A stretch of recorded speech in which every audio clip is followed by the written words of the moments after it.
காரியங்களுக்கும் இணைத்து பார்க்க முடியாத ஒரு வார்த்தைக்கு பெயர் கர்த்தருக்கு ஸ்தோத்திரம் உண்டாகட்டும்.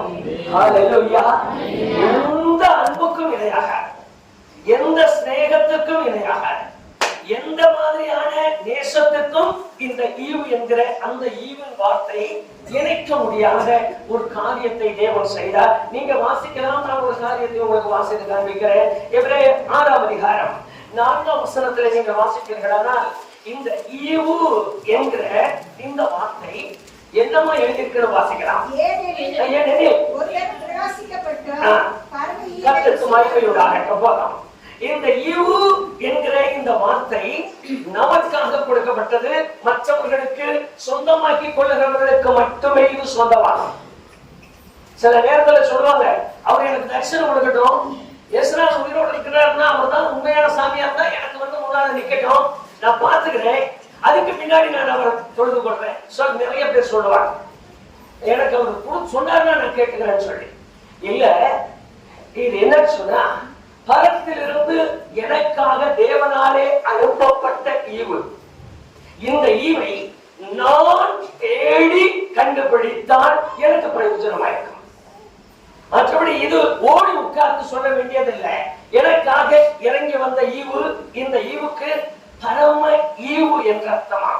அதனாலதான் இன்றைக்கு நான் ஆண்டவரை தொழுது கொள்வதற்கு காரணம், எனக்காக வெளிப்பட்ட, எனக்காக தென்பட்ட, எனக்காக தரிசனம் கொடுத்த, எனக்காக கடவுளாய் மாறின அல்லது தெய்வமாய் மாறின அல்லது சாமியாய் மாறின, நான் சொல்ற எல்லாத்தையுமே சொல்றீங்க, எனக்காக மாற்றப்பட்ட ஒருவர் பரம ஈவாக அனுப்பப்பட்டார்.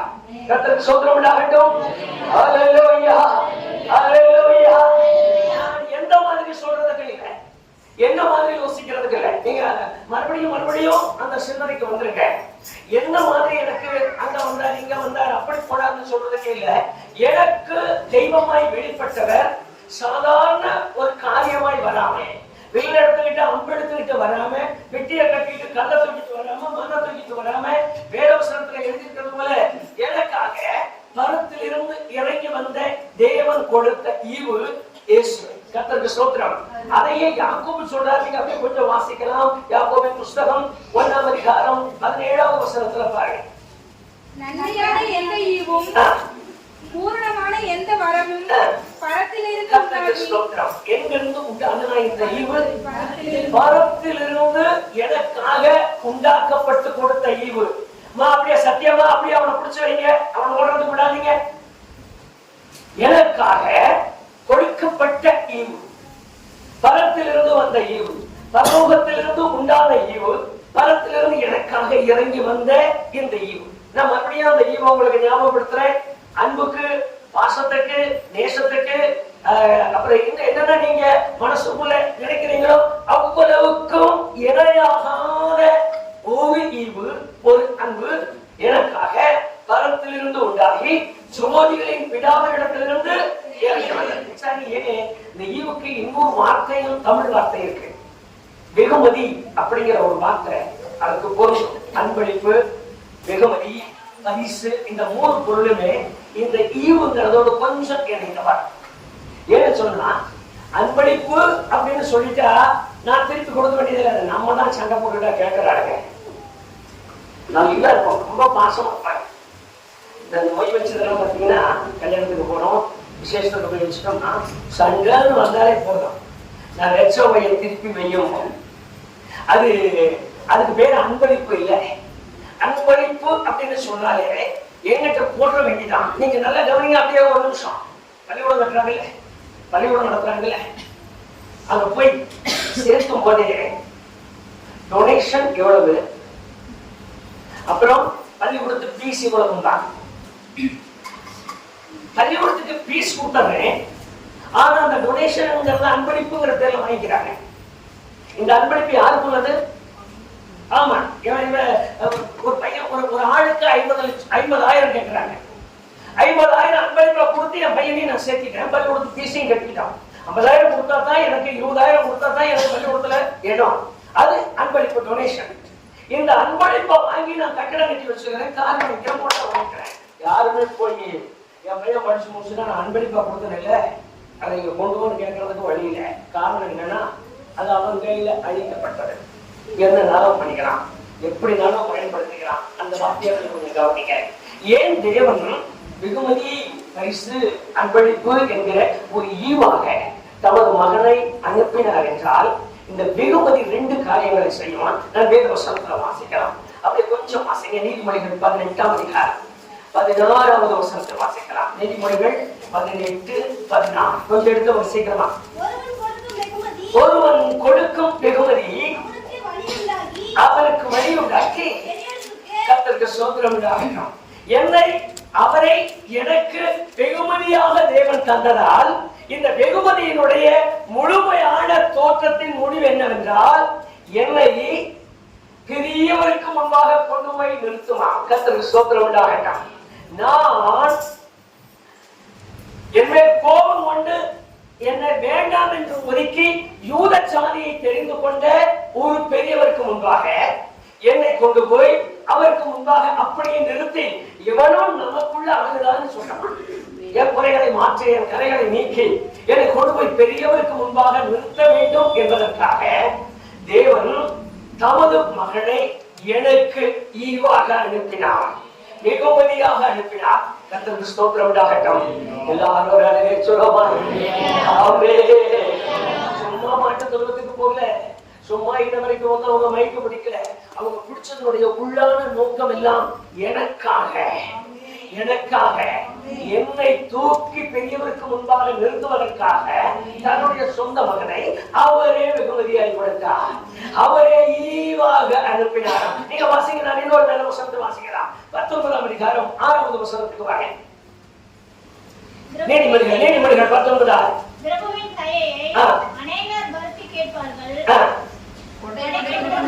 கொடை கொடுக்கிறவனுக்கு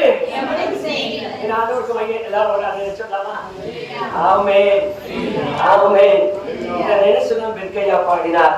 தெரிந்து கொண்டார் மகனாக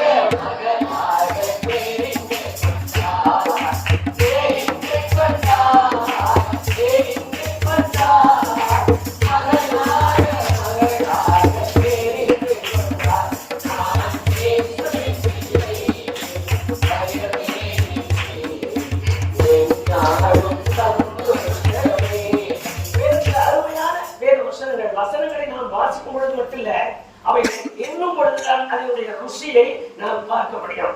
எழுதியிருக்கு, கொடை கொடுக்கிறவனுக்கு கர்த்தருக்கு ஸ்தோத்திரம். கொடை கொடுக்கிறவனுக்கு அவர் கொடையாய் தமது மகனை கொடுக்காமல் இருந்திருப்பாரானால் யூதன் மட்டும்தான் அவருக்கு சிநேகிதன், இஸ்ரவேலன் மட்டும்தான் அவருக்கு சிநேகிதன். அந்த 12 கோத்திரத்தில் இருக்கிறவன் மட்டும்தான் அவருக்கு சிநேகிதன். அவன் தான் கிட்ட போகணும், அவன் தான் பேசணும், அவன் தான் பார்க்கணும், அவன் தான் அவரோட நெருங்கி இருக்கணும். ஆனால் இவர் கொடையாய் தன் மகனை கொடுத்ததால் எவனாய் என்று சொல்லி இருக்கிற நானும் அவருக்கு சிநேகிதனாய் மாறினேன். பேச மாட்டீங்க? ஆமென், ஆமென். ஒரே ஒரு நிமிஷம் அந்த அன்பை மட்டும் வாயத்திலிருந்து அவருக்கு சொல்றீங்க. உங்க மகனை கொடையாய் கொடுத்ததுனால நானும் உமக்கு சிநேகிதனானே. ஆமீன் எல்லாம் போட வேண்டாம், அது எனக்கு தெரியும். ஆமீன் ஒரே இடத்துல வேலை முடிச்சுக்கலாம்னு பாக்குறீங்க. கொஞ்சம் வாயத்திலிருந்து பேசுறீங்களா? நீங்க நீ உமது மகனை எனக்கு கொடையாய் கொடுத்ததால், ஈவாய் கொடுத்ததால் நான் உமக்கு சிநேகிதனாய் மாறினேன். கர்த்தருக்கு ஸ்தோத்திரம் உண்டாகட்டும். ஹல்லேலூயா, ஹல்லேலூயா. என்னை சிநேகிதன் ஆக்கிக் கொள்ளும்படியாக, சுத்தமா சொல்லிட்டேன், என்னை சிநேகிதனாய் ஆக்கிக் கொள்ளும்படியாக, கொலைகாரனாகிய என்னை சிநேகிதனாக்கும்படியாக, அவருக்கு ஆகாதவனாகிய என்னை சிநேகிதனாய் மாற்றும்படியாக, அவருக்கு முன்பாக கசதியாய் காணப்பட்ட நான் அவருக்கு சிநேகிதனாய் மாறும்படியாக, தாழ்ந்த நான் சிநேகிதனாய் மாறும்படியாக, ஒதுக்கப்பட்ட நான் சிநேகிதனாய் மாறும்படியாக, தள்ளப்பட்ட நான் சிநேகிதனாய் மாறும்படியாக தன் மகனை எனக்காக ஈவாக அனுப்பினார். அதுதாங்க இன்றைய கிறிஸ்துமஸே. கர்த்தருக்கு ஸ்தோத்திரம் உண்டாகட்டும். அவர் உண்டதால், அவர் ஈவாக கிடைத்ததால் நான் இப்ப தேவனுக்கு சிநேகிதனாய் மாறினேன். கொடை கொடுத்த அவருக்கு நான் சிநேகிதன். நீங்க வாசிங்க. நான் இன்னும் அந்த ஈவுக்கு நம்ம போறதுக்கு முன்ன இன்னொரு வேத வசனத்தை வாசிக்கலாம். 21வது அதிகாரம் 14வது வசனத்தை பாருங்க. நீதிமொழிகள் 21:14. கொஞ்சம் சீக்கிரமா. அந்தரங்கமாய் கொடுக்கப்பட்ட வெகுமதி. கர்த்தருக்கு ஸ்தோத்திரம். நீங்க படிச்சீங்கன்னா அம்மா சொல்லிட்டே இருந்தாங்க, ஆதியில இருந்து யாருக்கும் தெரியல, அப்புறம் ஏசா சொன்னார் யாருக்கும் தெரியல, அங்கிருந்து ஒருத்தர் சொன்னார் யாருக்கும் தெரியல, யாருக்குமே தெரியாது. பிறப்பார் பிறப்பார், வருவார் போவார், வருவார் போவார், இதை மட்டும் தான் சொல்லிட்டு வந்தாங்க. யாராலையும் கண்டுபிடிக்க முடியல. எல்லாமே மறைபொருளா இருந்தது, எல்லாமே மறைபொருளா இருந்தது. என் பெற்றதை விட பிறப்பார்னார் யாருன்னே தெரியாது. அந்த ரங்கமாய் தேவனாலே வைக்கப்பட்ட வெகுமதி. கர்த்தருக்கு ஸ்தோத்திரம் உண்டாகட்டும். கர்த்தருக்கு ஸ்தோத்திரம் உண்டாகட்டும். அந்த ரங்கமாய் தேவனாலே வைக்கப்பட்டிருந்த இந்த வெகுமதி, இயேசு என்னும் இந்த வெகுமதி என்னே வருகிற கோப ஆக்கினையை தனித்து போட்டு என்னையும் மகனாய் மாற்றிவிட்டது. கர்த்தருக்கு ஸ்தோத்திரம் உண்டாகட்டும். எல்லாரும் சொல்லி ஆண்டவரை விட்டோம். ஆமென், ஆமென், ஆமென். அதெல்லாம் என்னோட விசுவாசிக்கிறவங்க, என்னோட விசுவாசிக்கிறவங்க எல்லாம் வாய் திறந்து ஒரு அதையே சொல்லி அந்த ரங்கமாய் அவரை மறைத்து மறைத்து வைத்தார். யாருக்கும் கண்டுபிடிக்க முடியல.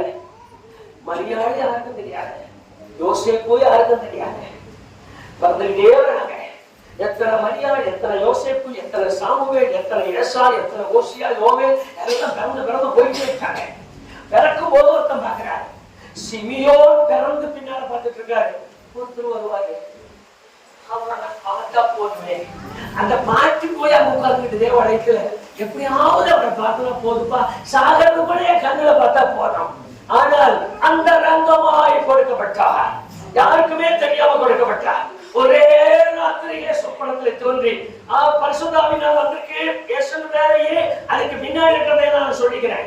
அந்த ரங்கமாய் கொடுக்கப்பட்டது. கொடுக்கப்பட்ட விஷயத்தில் மூத்தவராய் பிறந்த யோவானுக்கு கூட இவர்தானு தெரியாத சந்தேகம் வரணும்.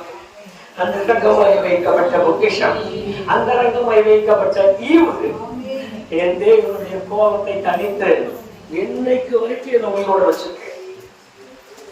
சொல்றத கேட்கறதே இல்லை. நான் என்ன சொல்றது கேட்கறது இல்லை.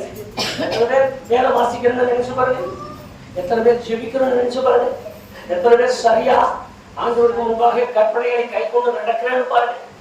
ஆனா போகப்படல, இன்னும் ஜீவனை கொடுத்து வச்சிருக்கார், இன்னும் ஜீவனை கொடுத்து உயிரோடு வைத்திருக்கிறார். எல்லாரும் ஒரு அலையை சொல்லி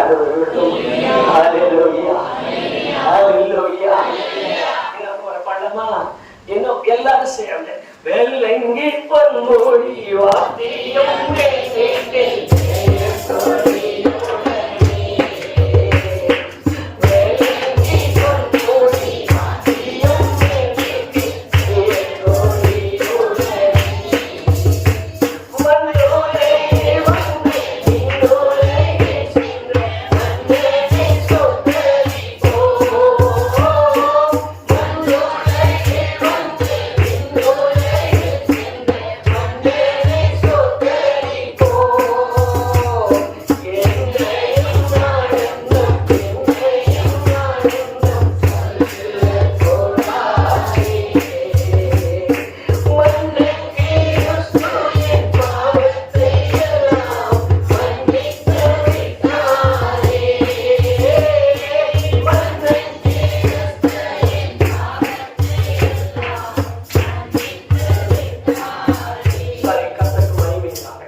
அதனால எனக்கு இன்னைக்கெல்லாம் என்னை யாரும் திட்ட முடியாது.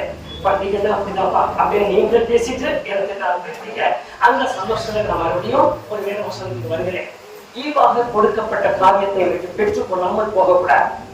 எனக்காக ஈவா கொடுக்கப்பட்டார், அவர் என்னென்ன காரியத்திற்கு அனுப்பப்பட்டார் என்கிற சில காரியங்களை கர்த்தருக்கு மகிமையுண்டாகட்டும். நான் வேதத்துல வாசிக்கலாம். மத்தேயு சுவிசேஷம் 7ஆம் அதிகாரம் 11வது வசனத்துக்கு உங்கள் வேத வசனத்தை திருப்பலாம். மத்தேயு சுவிசேஷம் 7ஆம் அதிகாரம் 11வது வசனம். கொஞ்சமா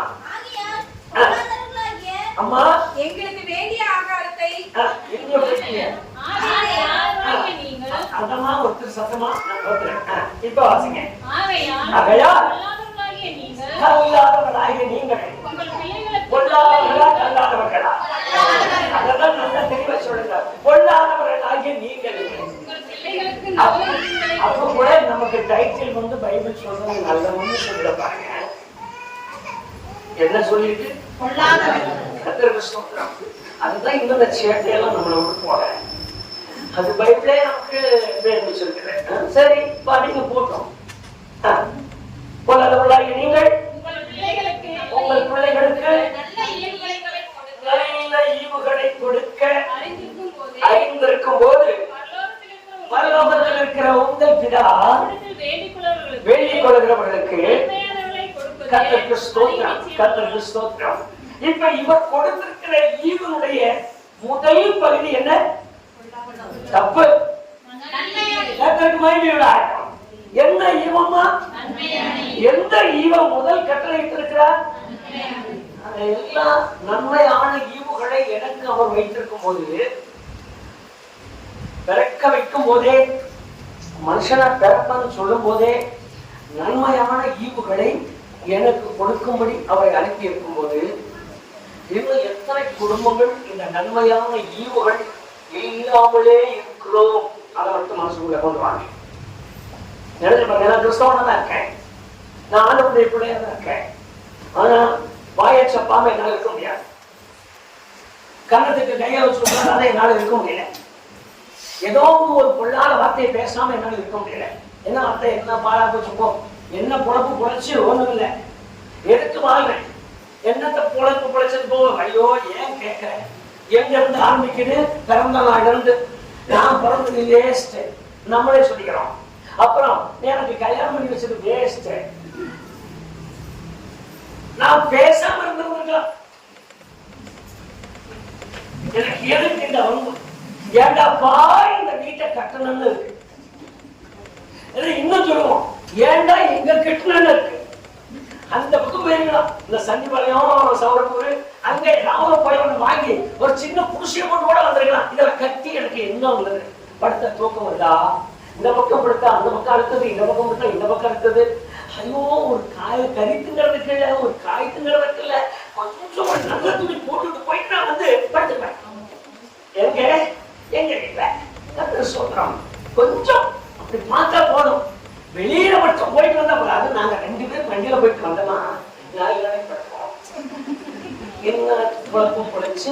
ஏன்னா நீங்க ஒண்ணு மறந்துடாதீங்க, வேதத்துல எழுதியிருக்கையா, நன்மையான ஈவு எனக்கு கிடைக்கபடி தேவன் தமது சொந்த மகனை அனுப்பி வைத்தார். ஆனா எனக்கு நன்மையானது ஒண்ணுமே கிடைக்கல. நான் அதுக்கு அப்புறமா சொல்றேன். ஏன் நன்மை எனக்கு கிடைக்கலங்கிறத அப்புறமா சொல்றேன்.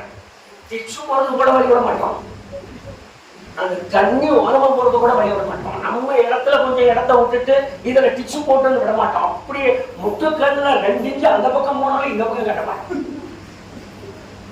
என்ன செய்யலாம்? இச்சையினாலே இழுக்கப்பட்டு சிக்கொண்டு சோதிக்கப்படுது.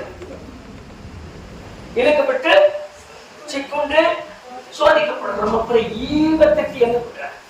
ஈவன் எல்லாம் எனக்கு கிடைச்சது இருக்கிறதுலயே கிடைச்சிருக்கிற ஈவன். சரி, இப்ப நீங்க இன்னொரு காரியத்தை வாசிக்கலாம். அப்படி படிங்க. மத்தேயு லூக்கா சுவிசேஷம் 11ஆம் அதிகாரம் 2வது வசனத்துக்கு வாங்க. ஜெபம் பண்ணும்போது ஆமா ஆமா லூக்கா சுவிசேஷம் நீங்கள் ஜெபம் பண்ணும்போது 17மா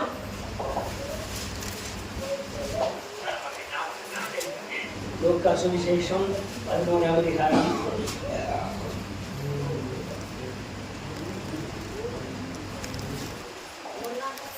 வாசிமா.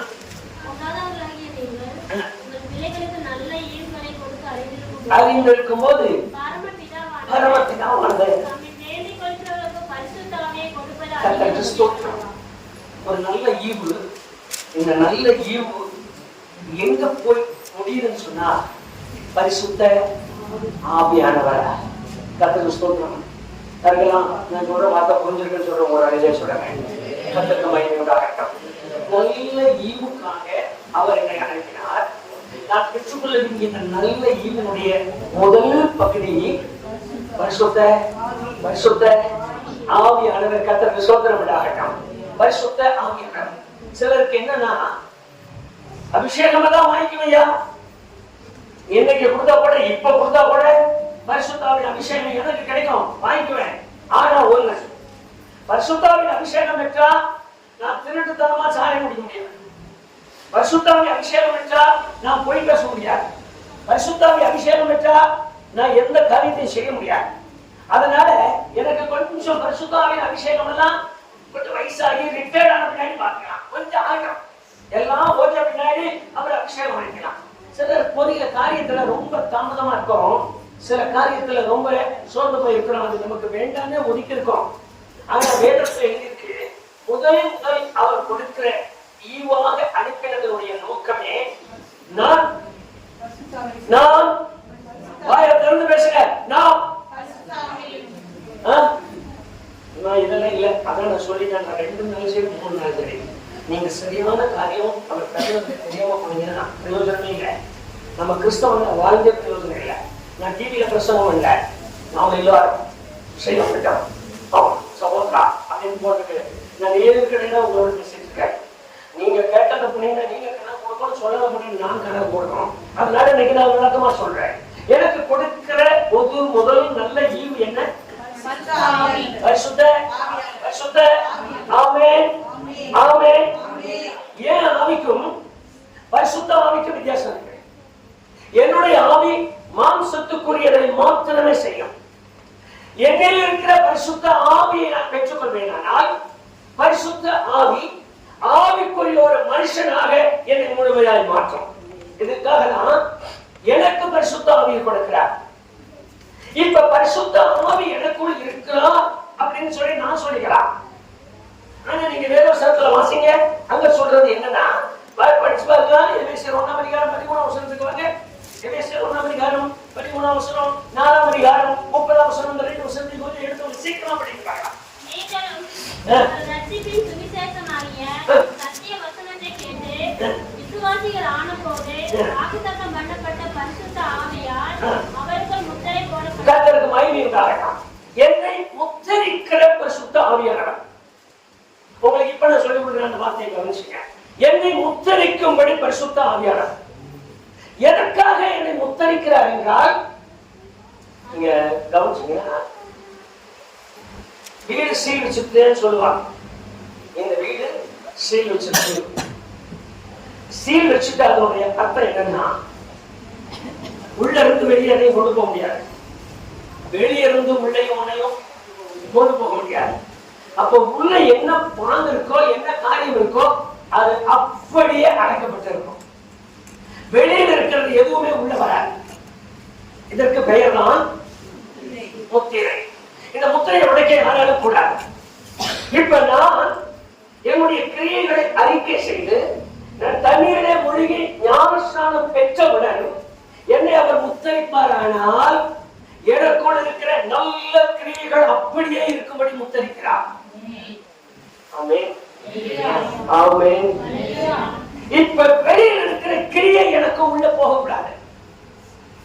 வெளியில் இருக்கிற கிரியை எனக்கு உள்ள போகாமல் இருக்கும்படி முத்தரிக்கிறார். எனக்கு வேதவசனம் புரிஞ்சிருக்கு எனக்கு தெரியல. நான் அதுக்கு மேல இந்த பிரசங்கத்தை கொண்டு போக விரும்பல. வெளியில் இருக்கிறது எப்ப உள்ள போகுதோ அப்பொழுதே நான் முத்தரிக்கப்படல அர்த்தம். உள்ள இருக்கிறது எப்ப வெளியேற்றப்பட்டு அது வீணாய் போகிறதோ அப்பொழுதே நான் முத்தரிக்கப்படல அர்த்தம். யாருக்கெல்லாம் நான் சொன்ன இந்த ரகசிய வார்த்தை, அந்த ரக வார்த்தை புரிஞ்சிருக்கேன். கர்த்தருக்கு மகிமையோட ஆமென் ஆமென் ஆமென். ஸ்தோத்திரம். அவனும் கிறிஸ்தவன் தான், நானும் கிறிஸ்தவன் தான். அவங்க செய்யும்போது அதையெல்லாம் ஆண்டவர் பொறுத்துக்கிறாங்கல்ல, நாம் செஞ்சாலும் மன்னிப்பு கேட்டுதான். நான் முத்தரிக்கப்பட்டிருக்கேன். இப்ப நான் அவனை பார்த்து அவனுடைய கிரியைக்கு ஏற்றது போல என்னை மாற்றிக்கொள்ள விரும்பினதால் வெளியிருக்கிற அனுபவங்கள் எனக்குள்ள வந்திருக்கு. உங்களுக்கு புரிஞ்சிருக்கா நான் சொல்ற வார்த்தை? வெளியிருக்கிற அனுபவங்கள் உள்ள புரிஞ்சிருக்கு. நான் கர்த்தருக்காக மாத்திரமே இருக்கிற ஒரு அனுபவத்திற்கு முத்தரிக்கப்பட்டிருக்கிறேன். ஆனால் உலகம் காண்பிக்கிற காரியத்தின்படியே நான் செய்ய என்னை விட்டு கொடுக்கிறேன். நான் இந்த உலகத்திற்கு ஒத்து ஓட தொடங்கும் பொழுது என் முத்திரை உடைக்கப்பட்டு வெளியே இருக்கிற வேண்டாத காரியங்கள், வெளியே இருக்கிற நாகரிகமான காரியங்கள், வெளியே இருக்கிற புறம்பான அலங்கரிப்பான காரியங்கள், வெளியே இருக்கிற தேவை இல்லாதவைகள் எனக்கு உள்ளே வருவதால் நான் இப்ப முத்தரிக்கப்படல. என் முத்திரை உடைக்கப்பட்டிருக்கிறேன். நான் ஆண்டவருக்கு கொடுக்கிறேன், வேத புத்தகத்தை தான் படிக்கிறேன், நான் ஆண்டவருக்கு பிள்ளையா இருக்கேன். எனக்கு இப்படி வரலாமா? நீங்க நல்ல கவனிங்க. உங்க இடத்துல உடைப்பு வந்துருக்கு. என் வீட்டு கதவு திறந்திருக்கு.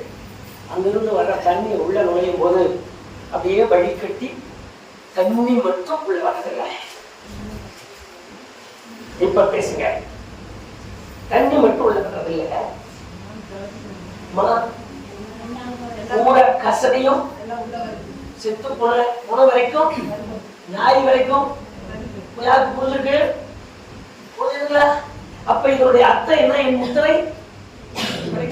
முத்திரை உடைக்கப்பட்டதுனாலதான் எனக்கு வெளியில் இருக்கிறதெல்லாம் உள்ள வந்திருக்கு. உள்ள இருக்கிறதுனால என் கிரியை எப்படி வெளிப்படுது? இந்த ரெண்டு வெளிப்படுறதுனால எனக்கு நல்ல ஈவுகளை கொடுக்கிற இந்த மகத்துவம் உள்ள தெய்வம் தான் கொடுத்த ஈவுக்காக வருந்துகிறவராய் மாறுகிறார். அவருடைய உள்ளம் வருந்துவதால் நான் அறியாத சோதனை, வேதனை, உபத்திரவம், கலக்கம் என்னை ஆட்படுகிறார். ஆண்டவர் அனுமதிக்கிறார். நான் சொல்றேன், அவருக்கு சித்தம் போல எல்லாம் செஞ்சு முடிச்சுட்டு அவருக்கு சித்தம் போல அப்புறம் அவங்க மட்டும் என்ன பண்ணுவாங்க? நமக்கு இங்க ரொம்ப இருப்பாங்க, சாப்பிடுமா சாட்சி நேரத்தில் எங்கேயாச்சும் சாட்சி சொல்லுவாங்க. உங்களுக்கு ஞாபகம் இருந்தா நீங்க நினைச்சீங்க. சாட்சி சொல்லும் போது ராத்திரி பூரா எனக்கு சரியான கஷ்டம், அது பூரா எனக்கு வயிற்று வலி, அது பூரா எனக்கு நெஞ்சு வலி அப்படின்னு சொல்லிட்டு அப்புறம் அவரு மட்டும் என்ன பண்ணுவாரு அப்படின்றாங்க. அத சொல்லிட்டு நான் ஒருத்தியா எங்க அழுதுட்டு கிடக்குறேன். தேசாதி தேசத்துல எத்தனை பேர் என்னாட்ட வயிற்று வலியில் அழுகிறாங்க. அப்புறம் அங்கெல்லாம் போய் பார்த்துட்டாரு எங்கிட்ட வருவாரு. அந்த மாதிரி சொல்லி அவங்க ஆண்மலைக்கு போயிடுவாங்க. நீங்க அவங்களை யாருக்கு உங்களுக்கு ஞாபகம் வந்துச்சா? கர்த்தருக்கு மகிமை. சரி, வெளியே சொல்லாதீங்க, உங்க மனசுல வைங்க. இப்போ இந்த சம்பவங்கள் நடக்க காரணம் என்னன்னா, எனக்கென்று கொடுக்கப்பட்ட நல்ல ஈவு பரிசுத்த ஆவியானவர் எனக்குள்ளே இறங்கி ஆட்கொள்ளத்தக்கதாக நான் அவருக்கு சரியானபடி இடம் கொடுத்து என்னை முத்திரிக்க விடாததால், என் முத்திரையை நான் உடைத்ததால் எனக்குள்ளே சோதனைகள், வேதனை, உபத்திரவம், கலக்கம். கர்த்தருக்கு மகிமையுண்டாகட்டும். நெல்கையில ஒருத்தருங்க அவங்க கேம்ப் போவாங்க. சேர்ந்து 10 பேரா பாகிஸ்தான் சண்டை அந்த வாங்கல. பாகிஸ்தானுக்கு இந்தியாவுக்கு சண்டை போட்டுட்டு உங்களுக்கு எல்லாம் ஞாபகம் இருக்கான்னு தெரியல. இந்திரா காந்தி மாதிரி இருக்கும்போது அந்த வாரியம் உள்ள போயிட்டாங்க. பாகிஸ்தானுக்குள்ள போயிட்டு இது கொடுக்கறது இல்லை. திடீர்னு ராத்திரியில ஒரு கருப்புருவம் அவரை துரத்திட்டு வரும். எல்லாம் படுத்திருப்பாங்க, எல்லாம் படுத்திருப்பாங்க, இவ்வளவு அவங்க நடுவாக படுத்திருப்பாரு. ஆனா திடீர்னு எதிர்ப்பாரு. நடந்த சம்பவம் உண்மையை சொல்றேன், கதையா சொல்ல, கேட்கறத சொல்ல, கூட இருந்து நாங்க பார்த்தோம். கூடனா பாகிஸ்தான்ல போய் கூட இருக்கிற அவனோட கூட இருந்து நாங்க கேட்டதை. அந்த உருவம் துரத்திட்டு வரும்போதே இவருடைய துப்பாக்கி அவர் வச்சிருக்கிறது எல்லாம் போட்டு எந்திரிச்சு மொத்தமா ஓடுங்க. திரும்பி பார்க்க மாட்டேன். எங்கேயாவது போய் மரத்துல இடிச்சு கீழே வருவாரு, இல்லைன்னா கல்லுல இடிச்சு கீழே வருவாரு. சில நேரம் கம்பி வேலியில மாட்டி தொங்கிருக்காரு. அந்த எல்லை பாடல போட்ட கம்பி வேலியில போன நேரத்துல மாட்டி தொங்கிருக்காரு. அப்படி உலக பின்னாடி இருக்கிறவங்க சேர்ந்து ஓடுறான்னு போய் பின்னாடி பிடிச்சு கூட்டிட்டு வருவாங்க. அவ்வளவு ஒரு நிலை. அது எப்படியாவது மாசம் 2 தடவை அவருக்கு சமாளிக்கும். அவருடைய நிலைமை என்னன்னா, நான் வெளிப்படையா மைக்கிட்ட வச்சுட்டு சொல்றேன். அவர் மேச்சேரியில் இருக்கிற அந்த பெரிய கோவிலுடைய பூசாரி. அவங்க அப்பாவும் பூசாரி, அவன் பூசாரி. தலையை பார்த்தீங்கன்னா இங்க நடுவில் சொட்டை இருக்கும். அந்த சொட்டை என்னன்னா கரகம் எடுத்தே சொட்டையை வச்சு அக்னி கரகம் எடுத்த சொட்டை பண்ணிருக்கு. அவ்வளவு வைராக்கியம் உள்ள மனுஷன். அங்க இருக்கிற ஒரு ஐயா அவர்கிட்ட போனாரு, நீ அவனை செய்ப்பா, உன் கனவு கண்ணுக்கு முன்னாடி வந்து அந்த கருப்பா நிற்கும் போது இயேசுவின் ரத்தம் ஜெயம் அப்படின்னு மட்டும் சொல்லிடு, அப்புறம் பாத்துக்கங்க. இவரை படுத்துட்டு ரெடியால இருக்க, எப்பவும் போல துறந்ததுக்கு வந்துச்சு முன்னாடி. அதை பார்த்துட்டு இவருக்கு சொல்லிட்டாலும் நிக்க முடியல. பாட்டு எந்திரிச்சு பாதி ஓடிட்டு திடீர்னு ஞாபகம் ஏசுவின் ரத்தம் ரெடியா ஓடி இருக்காரு. இவர் தான் ஓடி கம்பியில அடிபட்டு கீழே விழுந்துட்டாரு. திரும்பி பார்த்திருக்காரு, எந்த இடத்துல இயேசுவின் ரத்தம் சொன்னாரு அதே இடத்துல அந்த துரத்திட்டு வந்தாரு, அங்கேயும் நின்றுட்டான். ஆனா ஓடுறது இவர் தான் பயந்து கொண்டிருக்காரு. இவருக்கு அது ஒரு பெரிய ஆச்சரியம், எப்படி இது நடந்தது? இவ்வளவு நாள் யாராலையும் அடக்க முடியாது. கையில எந்திரத்தை பார், என் தலையில எந்திரத்தை பார், எனக்கு இருக்கிறதெல்லாம் பார், எவ்வளவு உனக்கு கட்டி வச்சிருக்கேன், எத்தனை கயிறு கட்டியிருக்கேன், எத்தனை முடிக்கை கட்டியிருக்கேன், எவ்வளவு பண்ணியிருக்கேன். ஆனா இது கடந்த இயேசுவின் ரத்தம் இப்படி மாறிட்டு அங்கேயே நின்றுச்சு. இன்னைக்கு மட்டும் பேசிக்கிறேன் படுத்துட்டேன். 10 நாள் கழிச்சு மறுபடியும் அதே போல ஒரு கருப்பூர்வம் வந்தேன். எந்திரிச்சு உட்கார்ந்த இயேசுவின் ரத்தம் ஜெயம் அப்படின்னா அங்கேயே நினைச்சு சத்தம் இல்லாம. அப்பதான் இந்த மனுஷன் தான் அப்ப இயேசுயா எப்படி இருப்பாரு தெரிந்து தன்னை முழுமையாக ஒப்பு கொடுத்து எந்த மில்கில் இருந்தாரோ அதே மில்கில பாசனம் மாறிட்ட. கர்த்தருக்கு மகிமையோட அழைக்கலாம். நீங்க வேதவசனத்தை படிச்சு பாருங்க. நான் எந்த அளவிற்கு ஒப்பு கொடுத்து வாழ்கிறேனோ அந்த அளவுக்கு என்னை நேசிக்கிறவர் என்னில் கிரியை செய்ய வல்லவராக இருக்கிறார். அந்த கிரியைகளை செய்வதற்காக தேவன் அவரை ஈவாக கொடுத்தார். இந்த ஈவு தேவனுடைய கோபத்தை தணிக்கும்படியாக, இந்த ஈவு தேவனோடு என்னை சிநேகிதனாக்கும்படியாக, இந்த ஈவு தேவனோடு என்னை ஒப்புரவாக்கும்படியாக. கர்த்தருக்கு மகிமையுண்டாகட்டும். நீங்க வாசிங்க, நீங்க ஒரு வேதவசனத்தை உங்களுக்கு காண்பிக்கிறேன். 17ஆம் அதிகாரம் யோவான் சுவிசேஷம் 17 படிச்சுட்டு 16 படிங்க. அடுத்த ஈவுக்கு பார்க்கலாம். அவன் யோவான் சுவிசேஷம் 14ஆம் அதிகாரம் 17 படிச்சுட்டு 16 படிங்க. உலகம் அந்த சத்திய ஆவியானவரை காணாமலும் அறியாமலும் இருக்கிறபடியா அவரை பெற்றுக்கொள்ள மாட்டாது. அவர் உங்களுடனே வாசம் பண்ணி உங்களுக்குள்ளே இருப்பதாக. அந்த வார்த்தை ஆழமா கவனிங்க. அவர் போகும்போதும் வரும்போதும் அப்படி வருவார் போவார் நல்லா எடுக்க வேண்டாம். அவருடைய செயல் என்னன்னா எனக்குள்ளே வாசம் பண்ணி என்னோடு கூட தங்கி இருக்கிறவரா. சோதனம். அப்ப எனக்குள்ள வாசம் பண்ணி என்னோடு கூட தங்கி இருக்கிறவரை ஒரு மூலமா ஒதுக்கி விட்டு நான் இந்த உலகத்துக்கு ஏற்ற காரியங்களை சிந்திக்க செயல்படுத்த தொடங்கினால் எனக்குள் இருக்கிறவர் என்னை விட்டு வெளியேறுவார். நான் வெறுமையான பாத்திரமாய் மாட்டேன். அப்ப எனக்கு கொடுக்கப்பட்ட ஈவு அவற்றிலிருந்து எடுக்கப்படும். மறுபடியும் இந்த ஈவு கிடைக்காது. அதனாலதான் எவ்வளவு அப்போஸ்தலர் பவுல் சொன்னா, ஒரு முறை பிரகாசிக்கப்பட்டும் அறிந்தும் மறுதலித்து போனவர்கள் மறுபடியும் சிலுவையில் அரைச்சு அவர் அடிக்கிறதுனால புதுப்பிக்கப்படுவது. அப்ப பரவல்ல ஆண்டவர் அன்புள்ளவர் சொல்லி பிரசங்கம் பண்றது பொய். ஆண்டவர் உன்னை நேசிக்கிறார்மா, வா உங்களுக்கு இப்படி சொல்ற தீர்க்க தரிசனம் பொய். அதனாலதான் நான் தெளிவா உங்களுக்கு சொல்றேன். என்னை குறித்து சொல்ற தீர்க்க தரிசனம் போய், என்னை குறித்து சொல்ற வெளிப்பாடு போய். காரணம் என்னன்னு சொன்னா, நான் மறுதலித்து போயிருக்கிறேன். மறுதலித்து போன எனக்கு புதுப்பிக்கிறதே கஷ்டம். அப்புறம் தீர்க்க தரிசனம் எங்க இருந்து? நான் மறுபடியும் உடஞ்சு அழுது அவரோட ஒப்புரவாகிறதுக்கு நான் பட வேண்டிய பாடு இவ்வளவுதான் இல்ல. கர்த்தருக்கு ஸ்தோத்திரம். சரி, நான் 2வது காரியத்தை உங்களுக்கு வாசிக்கிறேன். 2 பேர் 1 பேர் 4ஆம் அதிகாரம் 14வது வசனத்துக்கு வாங்க. அந்த ஈவினுடைய அடுத்த ஒரு மகிமையை பார்க்கலாம். கிறிஸ்துவின் நாமத்தில் நிந்திக்கப்பட்டால் பாக்கியவான்கள். ஏனென்றால் தேவனுடைய ஆவியாகிய மகிமையுள்ள ஆவியானவர் உங்கள் மேல் தங்கி கர்த்தருக்கு ஸ்தோத்திரம். அவர்களாலே பூசிக்கப்படுகிறார்கள். சரி, போதும். இப்ப நான் என்னுக்குள் வாசம் பண்ணுற ஆவியினுடைய மேன்மை என்னன்னு சொன்னா, மறுபடியும் உங்களுக்கு காட்டுறேன். நீங்க சொல்றாங்க வழக்கமா நான் இன்னைக்கு கிறிஸ்துமஸ் நாளா இருக்கிறதுனால வெளிப்படையா சொல்றேன். 2 பக்கம் கேட்போம். இப்ப கொஞ்சம் குறைஞ்சிருக்கு, இன்னுமே குறையணும். அதே போல நல்ல நேரம் பார்ப்போம். இன்னொன்னு, மாடு வாங்கினா மாட்டுக்கு மாலை போட்டுருவோம், ஆடு வாங்கினா நாட்டுக்கு மாலை போட்டுருவோம், வீடு புதுசா கட்டணும் ஆசைப்படிக்கு மாலை போட்டுருவோம். பாருங்க, நான் சொல்றதெல்லாம் உங்களுக்குள்ள இருக்குதா இல்லையாங்கிறத மட்டும் யோசனை பண்ணுங்க. யாரும் சொல்லி கொடுத்தது இல்ல. வீடு கட்டலாம், வாசப்படிக்கு மாலை 2 மாலை தொங்கியே ஆகணும். வீடு கட்டி மாலை போடாதுன்னா அது வீடு புண்ணியாசனம் இல்லை. அதை விட இன்னும் மோசமானது என்னன்னா, பாஸ்டர் வந்து ஜோம் பண்ணிட்டு போற வரைக்கும் விட்டு பேசாம இருக்கு. காலையிலே வந்து அவரை ஜோம் பண்ண சொல்ல, நாம ஒரு 10 மணிக்கு ராகுகாலம் முடிச்சோம். காலையில் எடுத்துருவா. ராகுகாலம் முடிஞ்ச பின்னாடி மா இலையை கட்டி விடலாம். மா இலை தோரணம் போட்டு முதல் உள்ள போகலாம். எல்லாமே இருக்கிற வீடெல்லாம் அப்படி கவனிங்க. தேவனுடைய நோக்கம் என்னன்னு சொன்னா, தான் என் மூலம் மகிமைப்பட விரும்பி என்னை ஈவாக அமர்ந்திருக்கிறார். எனக்கு ஈவாக கொடுக்கப்பட்டார். என் மூலம் மகிமைப்படுவதற்கு அவர் ஆசைப்பட்டு எனக்கு ஈவாக கொடுக்கப்பட்டிருக்கிறார். நான் எப்படி மகிமைப்படுத்துறேன்னு கவனிங்க. வண்டி வாங்கின வண்டிக்கு மாலை, சைக்கிள் வாங்கின சைக்கிளுக்கு மாலை. எங்கன்னா என்ன, ஒன்னா கிறிஸ்தவனா இருங்க, ஒன்னா கிறிஸ்தவங்கள அபிஷேகத்துக்குள்ள வந்துருங்க, ஆவிக்குரியவங்களா வாழுங்க. இல்லன்னா மாம்சத்துக்குரிய தோரணையில மாம்சத்தோட சேர்ந்துருங்க. 2 கெட்ட நிலையில நீங்க அடைய வேண்டாம். அவர் நிச்சயமா கை விட்டுருவார். நான் மறுபடியும் தீர்க்க தரிசனம் இப்ப நான் சொல்றேன், அவர் நிச்சயமா கை விட்டுருவார். அவர் எந்த வேத வசனம் சொன்னாலும் கேட்க மாட்டார்.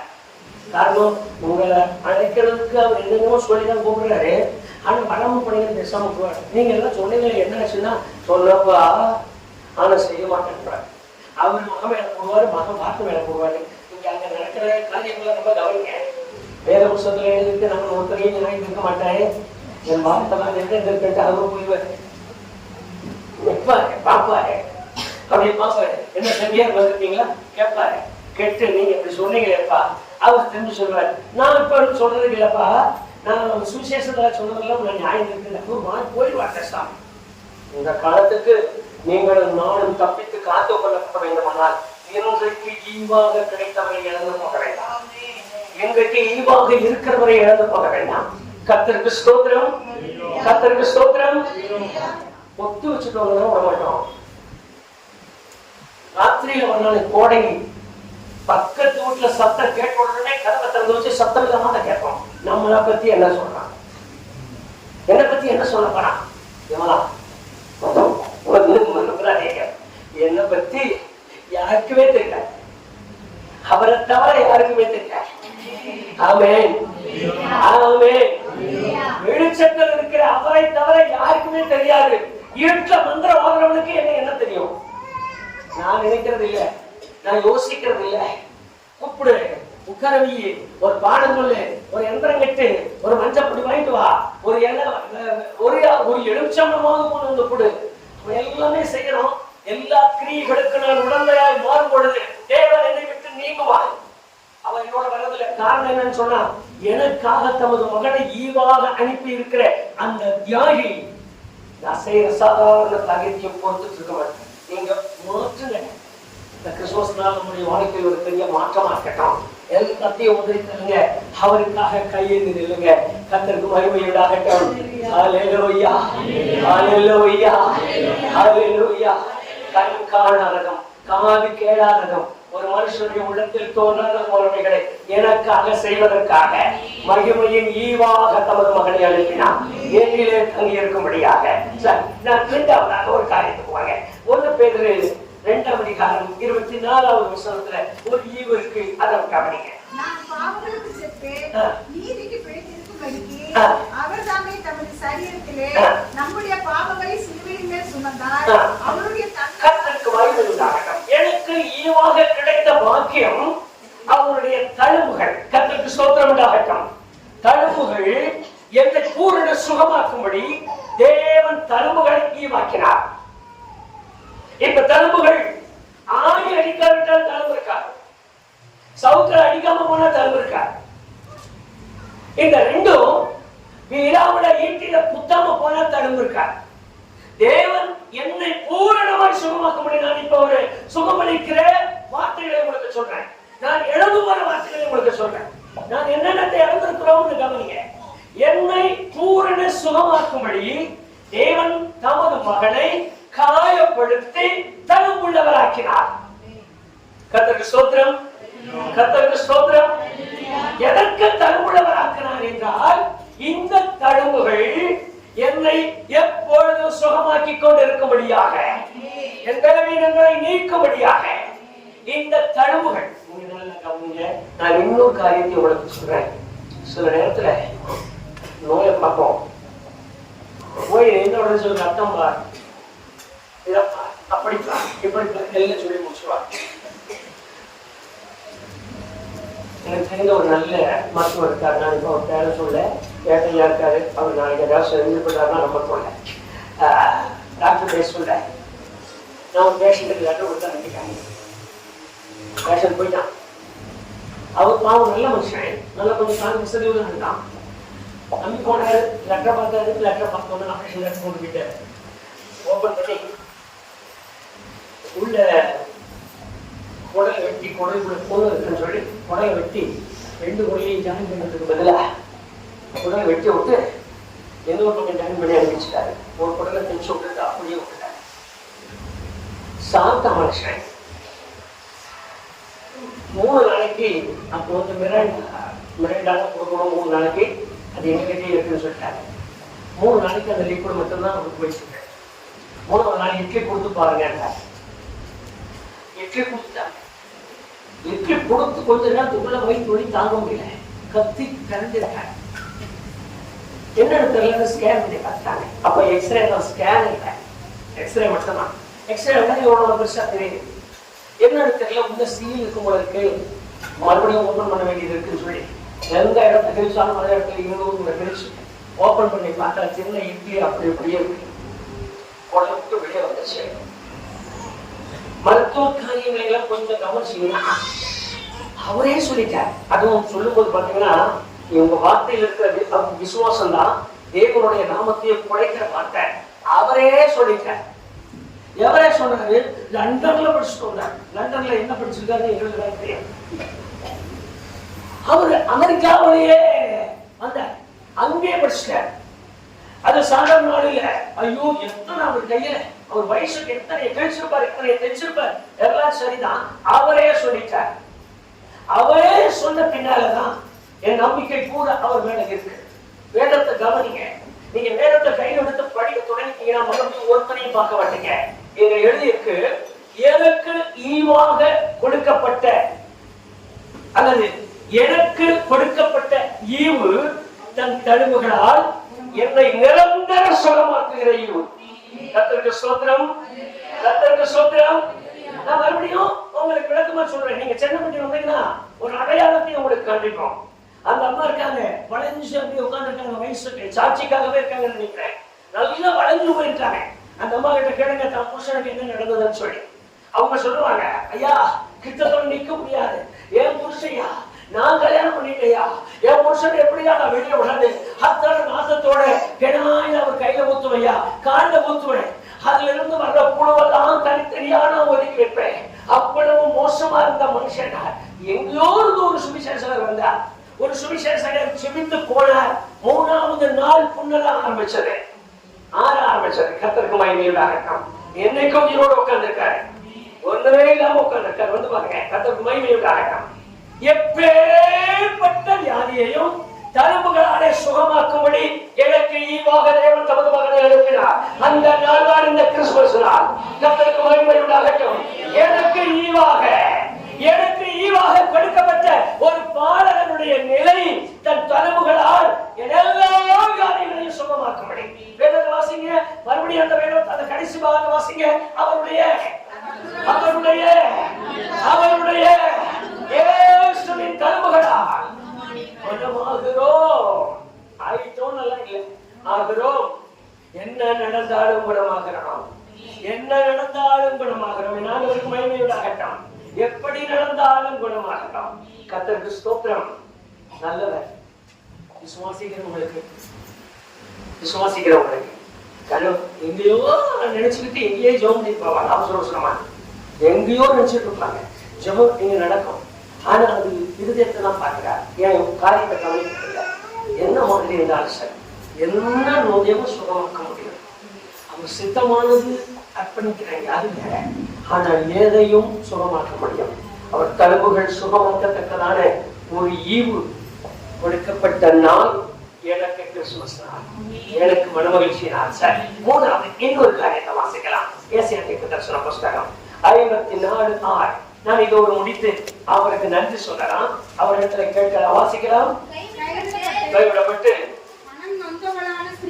மனநொந்தவளான ஸ்திரீயை போலவும் இளம் பிராயத்தில் விவாகம் செய்து தள்ளப்பட்ட மனைவியை போலவும் இருக்கிற கர்த்தருக்கு ஸ்தோத்திரம். எல்லாரும் ஒரு அலையிலே சொல்லி ஆண்டவரை மேம்படுத்துவோமா? இன்னொரு முறை மேம்படுத்துவோமா? கர்த்தருக்கு ஸ்தோத்திரம் உண்டாகட்டும். ஐயா, கொடுக்கப்பட்ட ஈவு தள்ளப்பட்டு உடைத்தெடுக்கப்பட்டு நொறுக்கப்பட்டு வேண்டான்னு சொல்லி தூரப்படுத்தின என்னை நேசிக்கத்தக்கதான ஒரு ஈவு. கர்த்தருக்கு மகிமை உண்டாகட்டும். நீங்க படிச்சு பாருங்க, 60வது அதிகாரம் 15வது வசனத்துல அது கொடுக்கப்பட்ட ஈவனுடைய அந்த மேன்மை என்னன்னு வாசிங்க. வாசிக்கலாம். நீ நெகிழப்பட்டது, கைவிடப்பட்டது, ஒருவரும் அந்த பக்கமே போகாத மாதிரி நாரி போனது, ஆனாலும் மாட்சிமையாகவும் தலைமுறை தலைமுறையாய் இருக்கிற கர்த்தருக்கு ஸ்தோத்திரம். இதை தலைமுறை தலைமுறையாய் மகிழ்ச்சியாய் வைக்கும்படி ஒரு ஈவு இன்றைக்கு நமக்காக கர்த்தர் கொடுத்திருக்கிறார். கர்த்தருக்கு ஸ்தோத்திரம். தேவன் அனுப்பின சொல்லி முடியாத ஈவு, தேவன் அனுப்பிய சொல்லி முடியாத ஈவு. வேதத்தில் எழுதியிருக்கிறது 14ஆம் வசனத்தை வாசிக்கலாம். 60ஆம் அதிகாரம் 14ஆம் வசனம் பாருங்க. வேதத்துல எழுதியிருக்கும் வாக்குத்தத்தங்கள் எப்படி இருக்கிற வாசிக்கலாம்.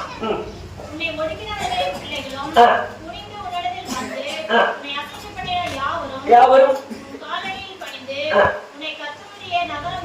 கர்த்தருடைய நகரம் என்றும் கர்த்தருக்கு ஸ்தோத்திரம் ரெண்டு பேரை வச்சு கூப்பிடுறாங்களா? இப்ப எழுதியிருக்கிறது நான் ஈவு தானு எனக்கு தெரியல. எனக்கு கொடுக்கப்பட்ட ஈவனுடைய தன்மை என்னன்னா, என் பேரை மாத்திரம் என்னை பரிசுத்த நகரம்னு சொல்லணும். இன்னொன்னு நீ சியோன் அப்படின்னு சொல்லணுமா, நீ மனமகிழ்ச்சியின் தேசம்னு சொல்லணுமா. எனக்கு கொடுக்கப்பட்ட ஈவு. கர்த்தருக்கு ஸ்தோத்திரம். கர்த்தருக்கு ஸ்தோத்திரம். எல்லார் கண்களை மூடணும். எல்லார் கண்களை மூடி ஒரு நிமிஷம் அப்படியே தேவனுடைய பிரசன்னத்துக்காக காத்திருக்கலாம். ஒரு 2 நிமிஷத்துக்குள்ள ஜெபிக்கிறேன். ஜெப நேரத்தில் எந்திரிச்சு வெளியே போக வேண்டாம். கிருபையை இழந்துறாதீங்க. உணவு காலம் எல்லாம் இதே சேட்டை தான் பண்ணிட்டு இருக்கோம். கண்ணை மூடுங்க, கண்ணை மூடுங்க. என்ன வேடிக்கை பார்க்க வேண்டாம், என்ன வேடிக்கை பார்க்க வேண்டாம். கண்ணை மூடிட்டு இருக்கிறதா இல்ல, நீ என்ன பார்க்க வேண்டாம். கர்த்தருக்கு ஸ்தோத்திரம். கர்த்தருக்கு ஸ்தோத்திரம். எல்லாருமா கண்களை மூடி ஆண்டவருடைய சமூகத்தில் சொல்லுங்க. எனக்காக கொடுக்கப்பட்ட ஈவு, எனக்காக கொடுக்கப்பட்ட ஈவாக அளிக்கப்பட்ட அவருடைய மகன் 3 விசேஷித்த காரியங்களை செய்கிறார். ஒன்று, என்னை பரிசுத்த ஆவியினால் நிரப்பி என்னை முத்தரிக்கிறார். மற்றொன்று, என்னை மகிமை அடையும்படி என்னுடைய தழும்புகளால் என்னை குணமாக்குகிறார். மூன்றாவது, என்றென்றைக்கு என்னை கைவிடாமல் எனக்கு சியோ என்கிற பெயர் வைக்கிறார். அதற்காகவே தேவன் தமது ஈவை பூமிக்கு அனுப்பினார். இன்னைக்கு கிறிஸ்துமஸ் என்று சொல்லி நான் ஏதோ ஒரு காரியத்திற்காக அல்ல. எனக்கு கொடுக்கப்பட்ட ஈவு தேவன் அருளிய சொல்லி முடியாத ஈவு. இந்த 3 காரியத்தை அப்படி மனசுக்குள்ள கொண்டு வந்திருக்கேன். யார் இன்னும் இந்த அபிஷேகத்துக்குள்ளாக அப்பா பரிசுத்த ஆவியானவருக்கு விட்டு கொடுக்காமல் வாழ்ந்து கொண்டிருக்கிறோம். அம்மா ஐயா, இன்னும் உலகம் உள்ளத்துல இருக்குமானால், இன்னும் உலகத்துக்கு ஏற்றது போல வாழ்வோமானார், இன்னும் தன்னுடைய பிள்ளைகளை அந்த ஒழுக்கத்திற்கு கொண்டு வராமல் போனார், எந்த காரியத்துக்கும் ஆமாவே சொல்லி எப்படியாவது காரியம் போன போதும் சொல்லி வாழ்ந்துட்டு இருந்தா, நான் கிறிஸ்துவ வாழ்க்கைக்கு அடையாளமா இல்லை. நீங்க சொல்லலாம் ஆண்டவர் கூட பேசுறார், தற்சுலபமா பேசுறாரு, ஆண்டவர் கிட்ட வந்து நிக்கிறார், நீங்க சொல்லலாம். ஆனா வேதம் அப்படி சொல்லாது. உங்களை ஏமாத்துறதுக்கு பிசாசு ஏதோ ஒரு வேஷம் போட்டுட்டு பக்கத்துல வந்திருக்கான்னு அர்த்தம். நான் எப்போ என்னுடைய முத்திரை உடைக்கிறேனோ, என் மேல் வந்த பரிசுத்த ஆவியானவராகிய ஈவை நான் தள்ளி விடுகிறேனோ, அப்பொழுதே எங்களுக்கு எல்லாம் நீங்கி போகும். எங்களுக்கு எல்லாம் நீங்கி போகும்.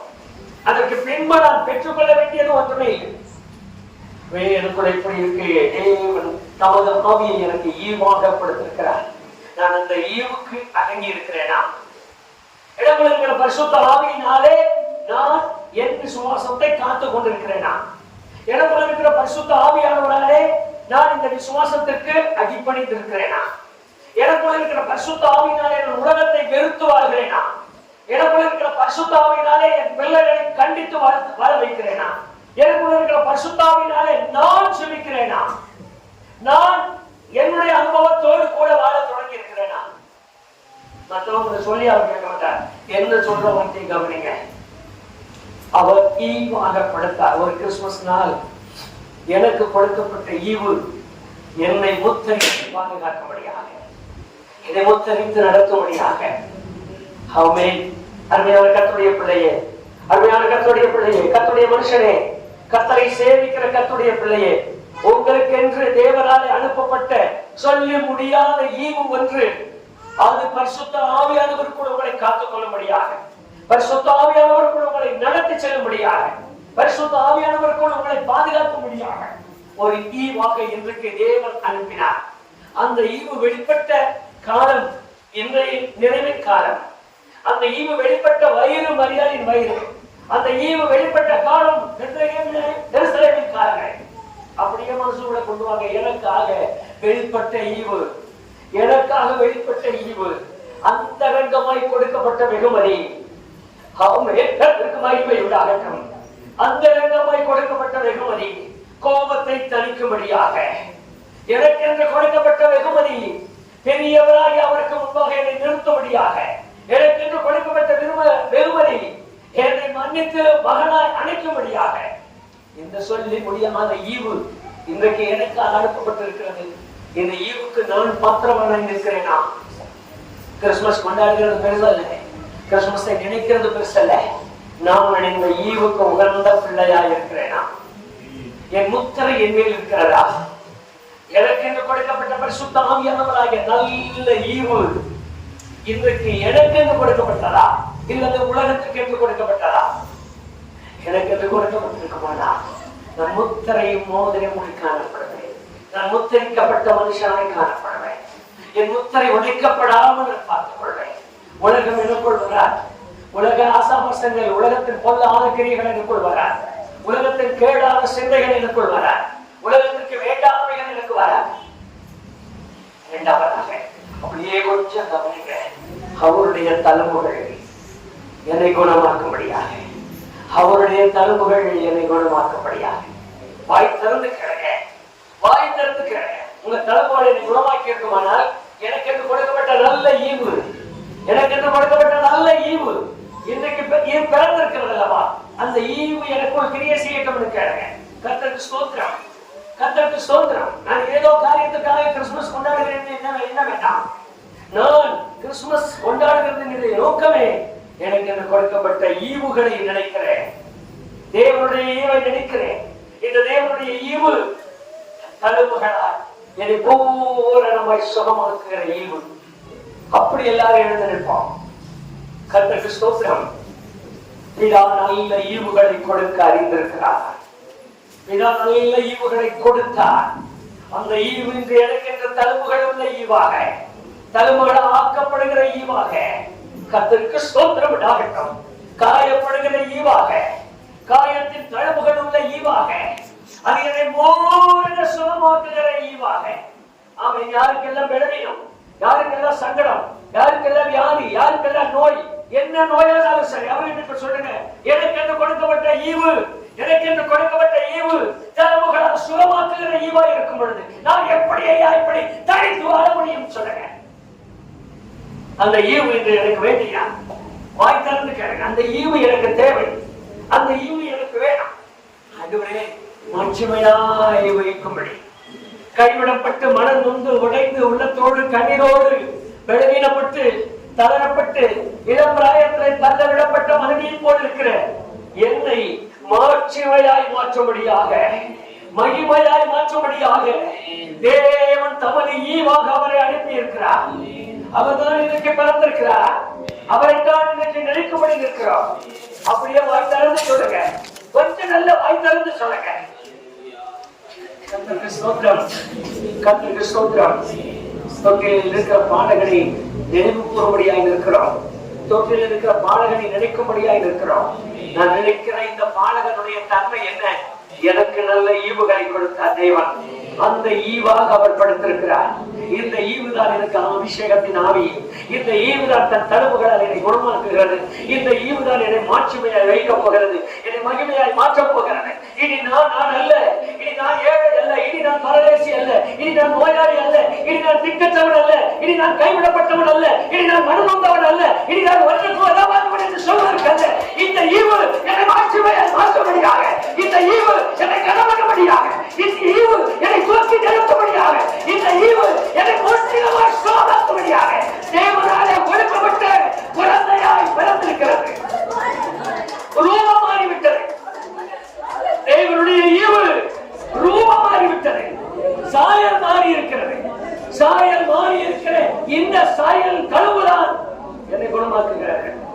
இப்ப நீங்க வாய் திறந்து சொல்ல வேண்டியது உங்க கையில இருக்கு. அப்படி இருக்க இன்னும் ஏன் எனக்கு இந்த பலவீனம், என்ன ஏன் எனக்கு இந்த வழி, என்ன ஏன் எனக்கு இந்த உபத்திரவம், என்ன ஏன் எனக்கு இந்த வேதனை, இன்னும் ஏன் எனக்கு இந்த சங்கடம்? வாயை திறந்து நீங்க தான் சொல்லிக்கணும், நீங்க தான் பேசுகிறோம். எல்லாமே சரிதாப்பா. ஈவாக கொடுக்கப்பட்ட நீர் இருக்க எனக்கு என்ன நெருக்கம், எனக்கு ஏன் இந்த அவமான காரியங்கள், என் குடும்பத்தில் ஏன் இந்த குழப்பங்கள், என் குடும்பத்தில் ஏன் இந்த போராட்டங்கள், என் குடும்பத்தில் ஏன் இந்த சிக்கல்? அப்படியே கொஞ்சம் வாய் திறந்து சொல்லி கேளுங்க. பிறந்தவரை பணிந்து கொள்ள போகிறோம், பிறந்திருக்கிறவரை நினைவு கூர்ந்து சொல்ல போகிறோம். தேவன் வாயை திறந்து நல்லா அண்ணன் கிட்ட பேசுற மாதிரி பேசுங்க. அவர் மூத்த சகோதரன், அவர்கிட்ட பேசுற மாதிரியே பேசுங்க. உங்களை தேவன் ஈவாக கொடுத்தார். உங்ககிட்ட நான் வந்து நிக்கிறேன், என்னை மாட்சிமையா வைப்பேன்னு சொன்னீங்க. இதுவரைக்கும் எனக்கு அவமானம் தான் வந்திருக்கிறேன். நல்லா பேசுங்க. என்னை மகிமையா வைப்பேன்னு சொன்னீங்க. இதுவரைக்கும் அழுகிறத தவிர வேற ஒண்ணு எனக்கு கிடைக்கல. எனக்கு எல்லாமே கிருபையா கிடைக்குன்னு சொன்னீங்க, ஒண்ணுமே கிடைச்சதில்லை. என்னை சமாதானமாய் காத்துக்கொள்ளுன்னு சொன்னீங்க, அதுக்காக வந்து எனக்கு இன்னும் சமாதானமே இல்லை. நான் கிறிஸ்துமஸ் கொண்டாடிட்டு போயிட்டே இருக்கேன். துணி போட்டிருக்கையா, வீட்டுல பிரகாரம் பண்ணிருக்கேன், வீடெல்லாம் நல்லா இருக்கு, ஸ்டார் கட்டியிருக்கேன், லைட் போட்டிருக்கேன், எல்லாத்துக்கும் நான் சொல்லிட்டேன். என் சொந்த பந்தமா நான் வந்திருக்காங்க, சாப்பிட போறேன், எல்லாமே எனக்கு இருக்கு. ஆனா இந்த ஈவு எனக்கு இல்லாமல் போனா எனக்கு பிரயோஜனம் இல்லை என்கிறாங்க. கர்த்தருக்கு ஸ்தோத்திரம், கர்த்தருக்கு ஸ்தோத்திரம்.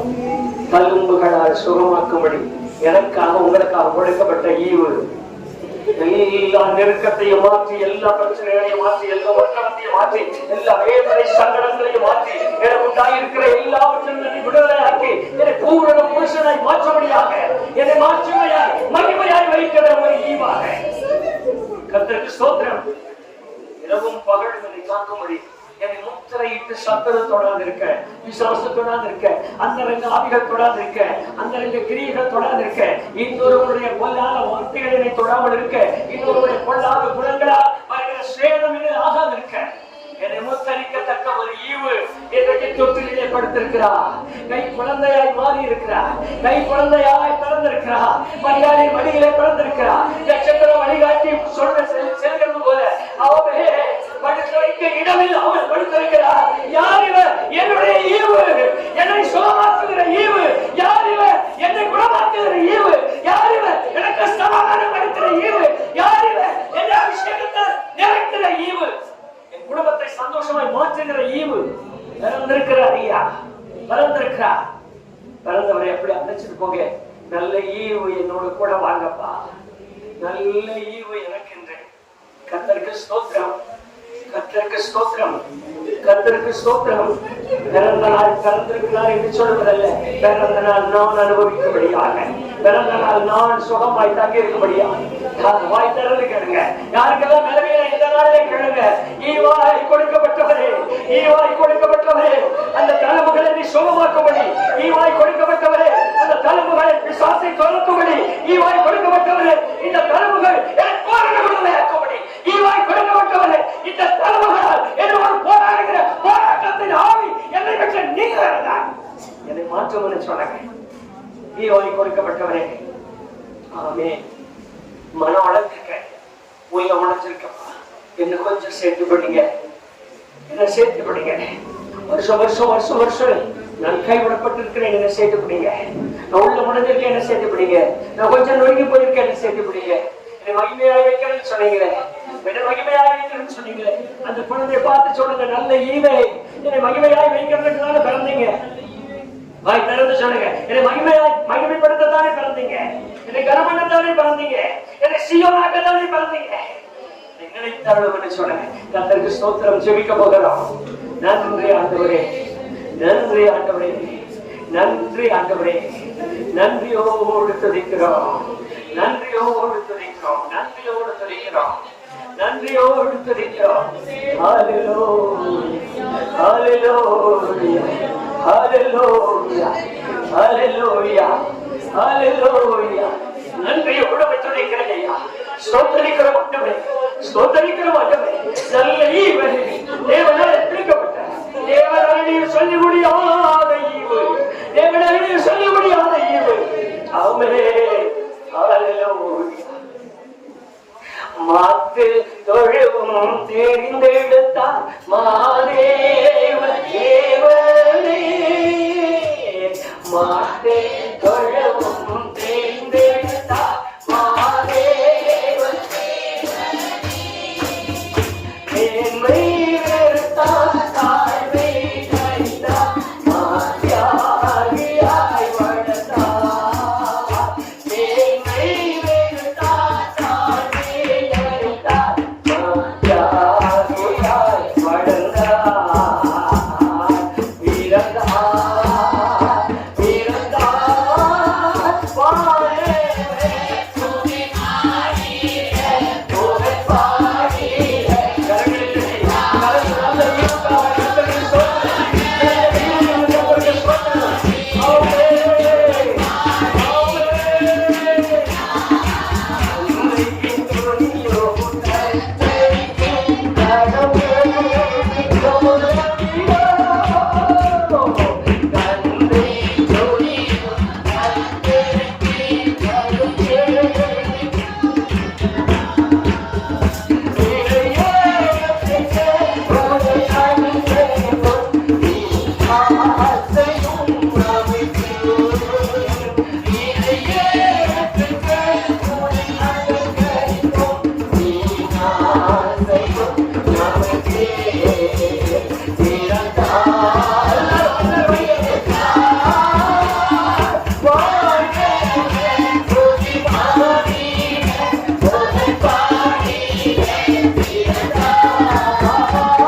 கரங்கள் கிறிஸ்துமஸ் என்கிற ஒரு போர்வை எங்களுக்கு வேண்டாம். அந்த போர்வை நாங்கள் தூக்கி எறிகிறோம். உண்மையா எங்களுக்கு என்று கொடுக்கப்பட்ட ஈவை நாங்கள் அனுபவிக்கிற நல்ல கிறிஸ்துமஸா எங்களை மாற்றுவீராக, நல்ல கிறிஸ்துமஸா எங்களை மாற்றுவீராக. கிறிஸ்தவன் கொண்டாடுகிற கிறிஸ்துமஸா எங்களுக்கு வேண்டாம்ப்பா. மற்ற மக்கள் செய்கிற காரியங்களின் கிறிஸ்துமஸா எங்களுக்கு வேண்டாம். மகனை கொண்டாடுகிற கிறிஸ்துமஸா எங்களுக்கு வேண்டாம். நல்ல ஈவுகளை பெற்றுக் கொள்கிற தேவன் அருளிய சொல்ல முடியாத ஈவை அனுபவிக்கிற கிறிஸ்துமஸாய் மாற்றுவீராக, குடும்பங்களாய் மாற்றுவீராக, வாலிப பருவத்தை மாற்றுவீராக, நல்ல சூழ்நிலைகளை மாற்றுவீராக. ஆமென். உமது நல்ல கிருபை இந்த கிறிஸ்துமஸ் நாளில் எங்களை சூழ்ந்திருக்கட்டும்.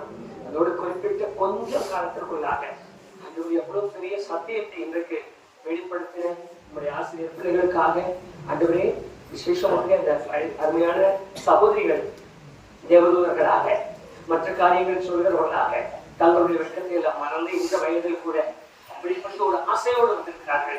உண்மையாகவே பரமபிதாவின் முகத்தை தரிசிக்கிற தேவதூதர்களாய் மாற்றுவதாக, தேவதூதர்களாய் மாற்றுவதாக. அவர்கள் அதை செய்து காட்டியிருக்கிறார்கள். ஒரு நாமத்தை கனமணி இருக்கிறார்கள். ஏற்ற பலனை கட்டியிருக்கிறார்கள். உடைய நாமம் எங்களை சூழ்ந்திருக்கட்டும். உடைய கிருபை எங்களை மூடி மறைக்கட்டும். இந்த கிறிஸ்துமஸ் நாள் உண்மையா எங்களுக்கு கிறிஸ்துமஸ் நாளாகவே இருக்கட்டும். இதுவரைக்கும் இருந்ததை பார்க்கலாம். இன்றைக்கு நாங்கள் அனுபவிக்கிற சொல்ல முடியாத ஈவுகளால் எங்கள் ஆவி ஆத்மா சரீரம் நிறைந்திருக்கட்டும். எங்கள் குடும்பங்கள் எங்கள் பிள்ளைகள் நிறைந்திருக்கட்டும். கிருபைக்கு ஒப்புக் கொடுக்கிறோம். இயேசு கிறிஸ்துவின் நாமத்தில் ஜெபிக்கிறோம் பிதாவே. என் ஆத்மாவே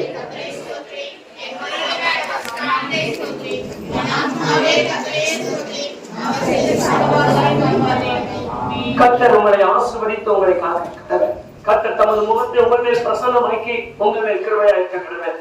கர்த்தர் தமது முகத்தை உங்கள் மேல் பிரகாசிக்க பண்ணி உங்களுக்கு சமாதானம் கட்டளையிட கடவுள்.